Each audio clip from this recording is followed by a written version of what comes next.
A 52-year-old illegal immigrant, Fidel Lopez, was sentenced to 60 days in jail, which he had already served at the time of his sentencing, and 3 years probation for raping his fiance's little dog by Portland judge Angel Lopez, no relation to the dog rapist.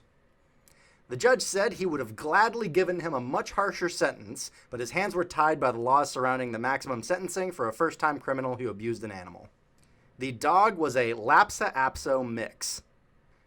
Jesus, look at that thing. I need to douche my fucking brain just thinking about that. But just wait, kids, it gets so much worse. The dog was named Estrella, which means star in Spanish, so I'm guessing it was at least a girl dog. But does that matter? Is it slightly less horrible than if it were a boy? Nah, never mind.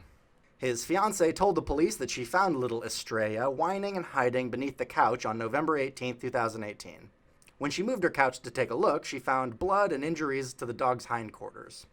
She took the dog to an emergency veterinary hospital where the staff had to actually euthanize the dog because of the significance of its internal injuries. I want to take a cheese grater to my gray matter after saying that out loud.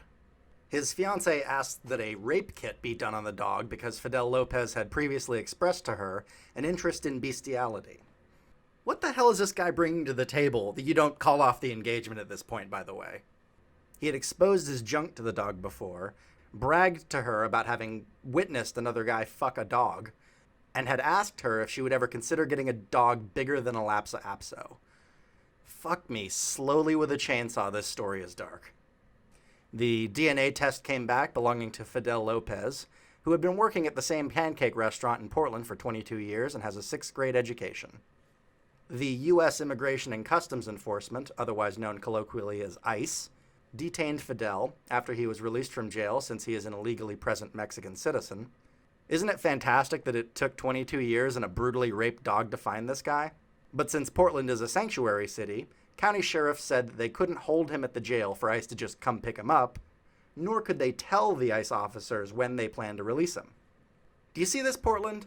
This is the kind of person you're defending when you blockade the downtown ICE building for 38 days straight and harass their employees. It's not the illegal immigrants who work here for 22 years and don't commit heinous crimes. No, this guy probably would have never been deported if he hadn't been a fucking creep. And this old tired notion that illegals are taking the jobs Americans just don't want to do. Tell me, what job at a pancake house is beneath Americans? Busboy? Dishwasher? I have friends who currently do both those jobs, and they both have high school diplomas, speak the language fluently, aren't committing Social Security fraud, and haven't raped any dogs. As far as I know.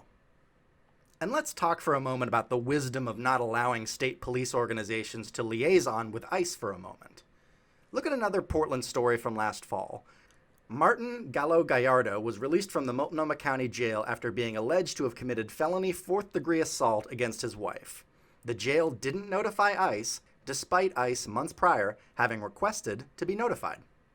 Gallardo, once released, then killed his wife and dumped her body in a ditch near a summer camp. The people who support sanctuary city laws think they're being noble. But make no mistake, they have blood on their hands. Don't you ever forget that, and don't you let them forget it either. Who knows what evil lurks in the hearts of men? The shadow knows. Hi guys, Media Shadow here. I'm trying to grow the channel and hopefully get more than one video out a week. So if you like what you've seen, please give me a like, subscribe, share, or drop me some coin on Patreon. I've left a link in the description of the video. Thanks!